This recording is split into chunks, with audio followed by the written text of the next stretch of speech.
your only competition is yourself. It's a decently famous quote that gets thrown around frequently, and it seems like people at Samsung, those making decisions, have taken this too literally. I figured out I have a lot of explanation to do, so let me explain. This is the Samsung Galaxy A52 and this is its elder brother, the A52s.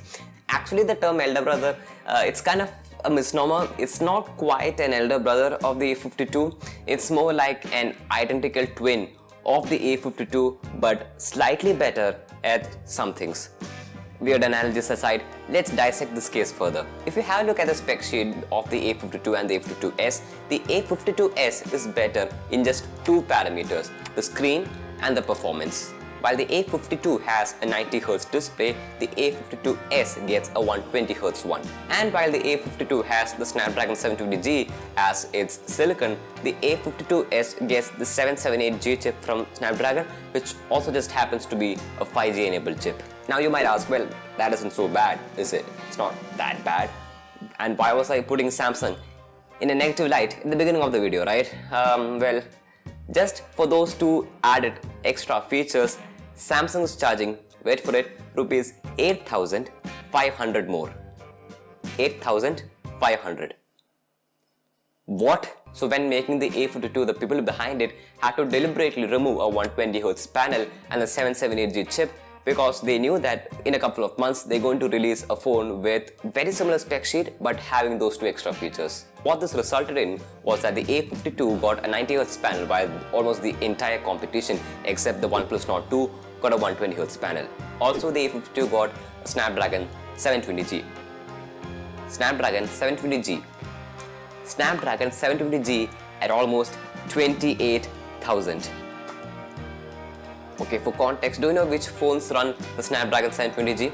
Don't bother, I'll tell you the list. Realme 6 Pro, Redmi Note 9 Pro, Realme 7 Pro, Redmi Note 9 Pro Max, Realme 8 Pro No Max. All of these phones are priced below 20,000. All of them. So what this led to was the Samsung Galaxy A52 was very awkwardly priced at 28,000, almost 28,000 for a 90Hz panel and the 720G, and the Samsung Galaxy A52s, it seemed a bit overpriced for adding just those two features for an additional 8,500. In a universe without the A52, maybe Samsung could have priced the A52s better, and in a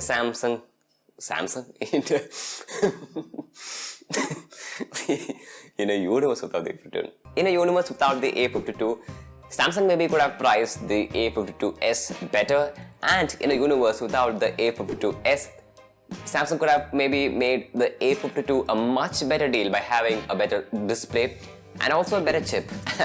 And to add to all of this, there is this Samsung Galaxy A72 which just adds to the chaos. It is very similar to the A52, but it has a 3x telephoto lens and a slightly larger battery. Also, the A52 comes with a 15-watt charger in the box because Samsung needed to have 25-watt charger in the A52s and the A72, even though all three of these support 25-watt charging. Again, reiterating, the A52 at almost 28,000, 15-watt charger. Let me clarify, these aren't horrible phones, but also these aren't extraordinarily good phones either. But you know who is extraordinarily good? No, not me obviously, you! If you can hit that subscribe button and that like button and that bell button. Only if you can hit those like buttons and the subscribe button and those bell buttons, you are extraordinarily good. These three phones aren't on the same level as something like the iQOO 7 or the OnePlus Nord 2 or the Realme G2 Neo 2. And if you thought that this whole A52, A52s, A72, this whole thing was an anomaly, an exception, this whole conundrum was an exception, sort of say it's not, it really is not. A good part of Samsung's 2021 budget mid-range phones have been part of this conundrum. Also, that's what I'm calling this whole weird situation, Samsung conundrum. Take the M32 5G and the F42 5G. These are not phones that should exist in any universe, not even in a multiverse. I seriously don't know which phone is the superior one because both of these are somehow equally horrible phones. While the M32 has a 720p TFT at 60Hz, the F42 gets a 1080p TFT at 90Hz. Both are obviously horrible, but the F42 is slightly better in terms of display. Also, who thought it would be a good idea to have a screen which is A. TFT, B. 720p, C. 60Hz at 20,000? This phone is a scam. This is M32 5G. It's a scam. Like, in pursuit of 5G, you shouldn't compromise on the basics. And in terms of performance, both are powered by 5G chipsets from MediaTek, the Dimensity 700 on the F42 5G and the Dimensity 720 on the M32 5G. These really are not chipsets designed for this price bracket. The Dimensity 700 on the F42 5G is meant for budget 5G phones, and the Dimensity 720 on the M32 5G is designed for phones which lie in the price bracket just above that budget 5G phone. Also, the M32 being talked about here is the 5G one and not the 4G one. The 4G version of the M32 is a much better phone both in comparison to its 5G counterpart as well as the competition. And it's better in almost every metric except maybe the performance. Continuing with the A series, the Samsung Galaxy A22 and the A32 are among my favorite horrible Samsung phones, just because it portrays this Samsung conundrum just so beautifully. The A22 has an AMOLED display, 90Hz, but 720p, while its brother gets a 1080p display. And both of these are run by the MediaTek Helio G80, which is supposed to be a budget chipset, but chips never played any relevance in Samsung's budget and mid-range phones, so let's just ignore that, I guess. Also, 720p and G80 at almost 19,000. At this point, I just don't know how Samsung's doing this at this point. The A22 gets the One UI core even though it's an A series, while the A32 gets the proper One UI, even though both of these are run by the same chipsets. Like, what's the difference? Just to add to all of this chaos, as always, there's another Samsung phone which adds to the chaos.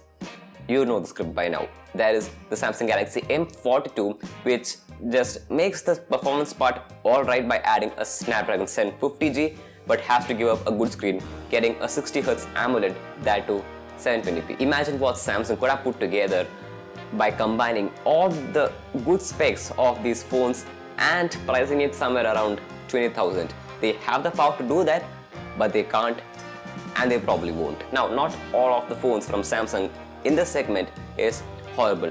There are some very good to decently wonderful phones, like there is this Samsung Galaxy F22 and there is the Samsung Galaxy M52. These are decently wonderful phones, but it is genuinely disappointing that Samsung can churn out these decently wonderful phones only once in a while the competition is doing it more frequently. Now, why is this a problem?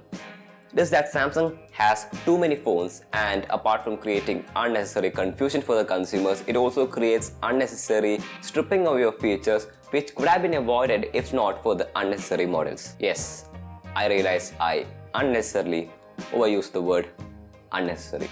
Okay, so now that you have an idea about this enigma, let's probe this further and discuss why this happens.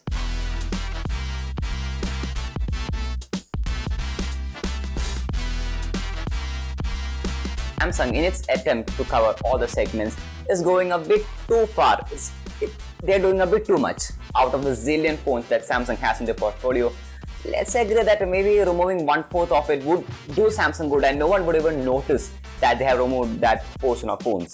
But they will notice if the existing phones get better and the unnecessary clutter is removed, removing unnecessary confusion. So I just quit using the word unnecessary. So Samsung, please, maybe just combine some of the phones which are below par and also reduce their prices. With that, you might have a bestseller.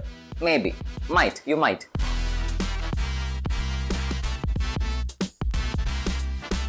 The majority of phones that are part of this conundrum, apart from being horrible phones of course, they are also 5G phones, and some of them are also budget 5G phones.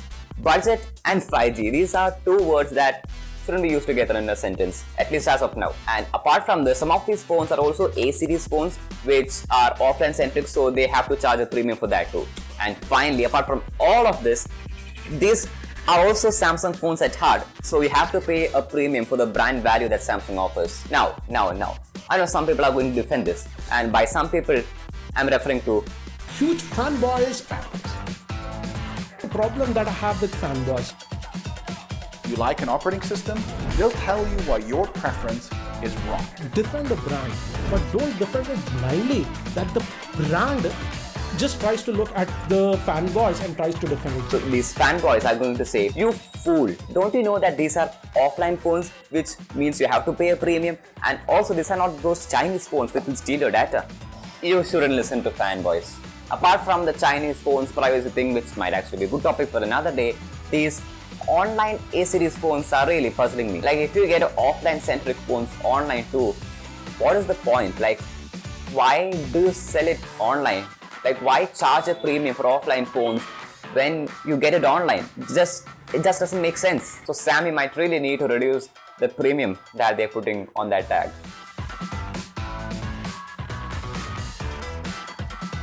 So you might be saying, well, this can't be just Samsung, right? Everyone has to do something so that it makes their phones which are selling at a higher cost really worth it, whether it is really worth it or not. Like what OnePlus did to the OnePlus 9 so that the OnePlus 9 Pro seems a bit more value for money. Or, unpopular opinion, how Redmi did with the Redmi Note 10s. Every company does this to make our brain go towards the higher priced one. It even has a name, the Decoy Effect. It is a very commonly used marketing strategy, and it subconsciously makes your brain go for the higher priced one because it is more value for money by making others less value for money. But the problem is, Samsung is going a bit overboard with it. They are doing this too often, and even in places where they really don't need to use this. Okay, so how can Samsung recover from this, right? It's not that complicated or tough, just remove the clutter, dude. I'm sure that people at Samsung know it when their phones are part of this conundrum. So they know it, just do it. But even though I have been criticizing Samsung for their horrible phones all throughout this video, it actually seems like people don't mind if the phones are part of this conundrum or not. According to Harmeet Singh Wale of Counterpoint Research, Samsung is the undisputed leader when it comes to smartphone shipments. Samsung has been the top smartphone vendor for every single year since 2012. But their share is on the decline. While they had 31% of the market in 2012, in 2021 it has come down to 20%. But still 9 years at the top, almost a decade at the top. That is crazy. Maybe this is just the way that Samsung works, and changing the way they work might just benefit the enthusiasts and not the market. Maybe it's just how we need OnePlus to be the original OnePlus, but their sales have been on the increase ever since they have changed. Them changing will only satisfy a tiny proportion of the population, which is just not profitable. So is this conundrum another gripe that enthusiasts have but not the market? Maybe. Is this going to change? I like to think optimistically, so yeah, I think yes, but not anytime soon, which is a little bit disappointing. But what is further disappointing is that Samsung had some very good phones before 2021, like the M21, the M31, M51, lots of them. And their flagships continue to rock the industry, and that happens almost every year. It is just that this segment that they can't just seem to crack. Also, even though I don't like Samsung as a brand, I kind of like their products, at least those which don't fall into this conundrum. The Z Flip 3 is actually my all-time favorite phone. Never have I ever wished for a phone so much than this flippy boy. You could say one of my primary motivations in life is to make enough money to buy a Z Flip 3. Now that I say that aloud, it seems crazy, seems weird. Thank you so much for watching, and if you liked what you saw, then make sure to hit that like button. And that's it for today. Hope you liked it. Thanks for watching, and I'll see you in the next one. I don't know when I would upload next, okay? So, whenever the next video is out, I'll see you. I don't know when. Next year? It's weird. Anyway, I don't need to stress this further. I think I've stressed this enough. Thank you for watching. Bye.